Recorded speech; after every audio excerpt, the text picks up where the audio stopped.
जय माता जी, जय श्री कृष्ण। जेवी की फैमिली में आपका स्वागत है। आइए आज जानेंगे कैसे और किससे हुआ था भगवान गणेश का विवाह। बेहद दिलचस्प है उसकी शादी की कहानी। भगवान गणेश जी ने हर कोई किसी भी शुभ काम से पहले पूछता है। पाठ पूजा हो, घर में शुभ कार्य हो या किसी की शादी वगैरह हो, हर वक्त सबसे पहले भगवान गणेश की ही पूजा अर्चना की जाती है, क्योंकि बापा के बिना कोई भी शुभ काम पूरा नहीं हो सकता है। जाएगी मान्यता है कि भाद्रपद की चतुर्थी को ही भगवान गणेश का जन्म हुआ था, इसलिए इस दिन ये गणेश चतुर्थी मनाई जाती है। वहीं अगर आपसे पूछा जाए कि आप भगवान गणेश की शादी के बारे में क्या और कितना जानते हैं, तो शायद आपके पास इस सवाल का जवाब पूरी तरह न हो। तो कोई बात नहीं, हम आपको गणपति जी के विवाह की कहानी के बारे में आज हम बताएंगे, जो बेहद ही दिलचस्प है।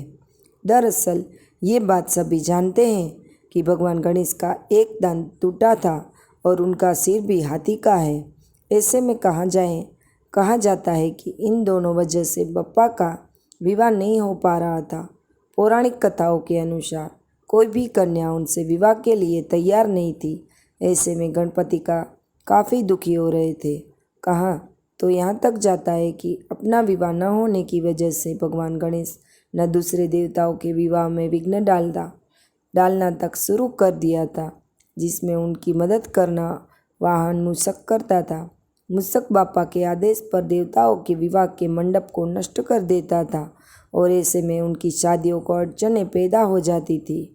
ऐसे में सभी देवता घबरा गए और परेशान होकर भगवान शिव और माता पार्वती के पास पहुँचे। यहाँ आकर सभी देवताओं ने एक स्वर में इस समस्या का समाधान मांगा, लेकिन यहाँ भी उनको समाधान नहीं मिला।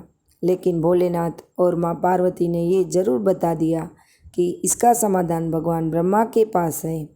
इसके बाद सभी देवता ब्रह्मा जी के पास गए और अपनी समस्या बताई, जिसके बाद भगवान ब्रह्मा ने के योग से 2 कन्याएं रिद्धि और सिद्धि प्रकट हुई और ये दोनों ही ब्रह्मा जी की बेटियां कहलाई।